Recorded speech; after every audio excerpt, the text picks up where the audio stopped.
What's up? What's up? This is Royce the 5'9". I want to send a shout out to Mikey T, the movie star. Love and respect to all. Peace. That's what's up. So let's talk about Renegade. Can you remember the initial recording for me? I believe you had said it was for your debut album. You guys were just looking for records. Yeah. So how I was working with Marshall was we were gonna do one. You know, so we recorded two. I remember when we recorded Renegade, I sat there, I watched him make the beat. I must have had something in my mind that I thought I wanted to hear, and maybe he had something in his mind that he thought he wanted to hear too. But when we did that song, we were just like, all right, cool, whatever. You know what I mean? We had this other one called Rock City that we felt like it could be, it sounded more like a single, so we kind of like focused on that one. And Renegade was a joint that was just sitting, you know. So when Hove reached out to Marshall, it wasn't the first time he had reached out to him. And Marshall wasn't able to make his deadline last time, and he didn't want to tell him. He didn't want to tell Hove no again twice. So he hit me up and was just like, "Yo, man, what do you think about me giving him Renegade? You cool with that?" And I was like, "Cool with it, shit.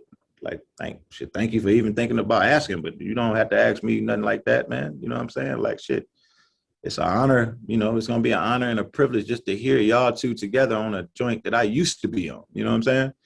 Like, that shit is like exciting. I can't wait to hear what he does, you know? So he took my verses off, took my parts of the hook off, sent it to Hove. Hove just filled in the gaps. Classic. Wow, that's interesting to hear about the timeline, you know, the deadlines, because I remember reading in Ja Rule's book, he had showed up to a Jay-Z studio session late and they had already done the record. Jay-Z was leaving. Deadlines are very serious when it comes to hip hop, huh, Royce? Yeah, it depends. It depends. It depends. It depends on what kind of deadline. You know what I'm saying? Like, I hate deadlines. If I can avoid them, I avoid them. But you definitely gonna work. You definitely gonna hit those in the younger parts of your career. You know what I mean? Because you're gonna find yourself on other people's time most of the time. Thank God I kind of graduated from that. So I kind of like to not be on other people's time. But every now and then, there's a deadline here and there, you know. And then I'm always real intentional with making sure that I meet said deadline. Well, it was definitely dope to see Eminem show up on Jay-Z's Blueprint album with the Renegade track. Oh, he was right on time. He wasn't late or nothing. He wasn't late or nothing. That shit came together like magic.